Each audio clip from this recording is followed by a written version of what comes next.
За бүгдээрээ сайн уу? За бичлэгийнхаа part 2 тавтамрал. За part 1-ийг үзээгөө заавал part 1-ийг үзчихэд part 2-оо үзвэл арай илүү ойлгомжтой байх болов гэж бодож байна. За миний хувьд болохоор юм гарны хөлний масктай тэгээд нүүрний аппараттайгаа мөн коллагентай масктайгаа унтсан байгаа. За энэ коллагентай маск нь болохоор ихтэй заавал тавиад унтах одоо шаардлагагүй 3-аас 4 цаг тавиад авч болдог. За энэ коллагентай маскыг болохоор 7 хоногт 2-аас 3 удаа эсвэл 7 хоногтны удаа тавьж болно. За энэ ерөнхийдөө болохоор салооны үйлчлэгийг гэртээ авна гэсэн үг. За энэ маскыг хэрэглэж эхлснээс хойш ерөнхийдөө би тийм glow skinтэй болж эхэлж байгаа. За арьс маань илүү чиглэг гэрэлтсэн, эрүүл харагдахаас гадна арьсны өнгийг бол маш сайн сэргийж өгдөг юм байлээ. За тэгээд энэ одоо маскыг сонирхож байх юм бол над руу бичээрэй. За мөн гарны маск болохоор бас ерөнхийдөө гарын арьсыг сайн чийгшүүл цайруулж өгдөг шүү. За тэгээд энэ бичлэгийг маань дуустал үзсэн баярлалаа. Баяртай.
Тэрийг задлсан ч одоо маш гоё том төлгөөнтэй болж орсон байгаа. Тэгээд энэ дээр болохоор зургийг бас байршуулчихъя.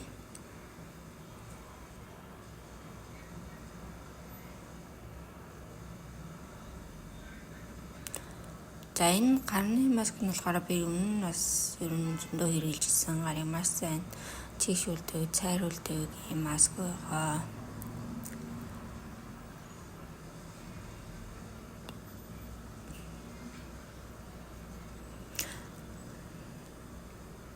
Гар ер нь хууршаад чийг алдаад өнгөө алдаад ирэх үед болохоор энэ маскыг ер нь хэрэгжүүлэх зүгээр байдаг. Тэгээд эссенцтэй болохоор ер нь заавар дээр нь одоо 2-оос 3 удаа хэрэглэсэн ч болно гэсэн байсан. Дээрээс нь маск одоо гарны маскад өмсөөд утсаа оролдоод юм хийх бас боломжтой. Тийм маск байгаа.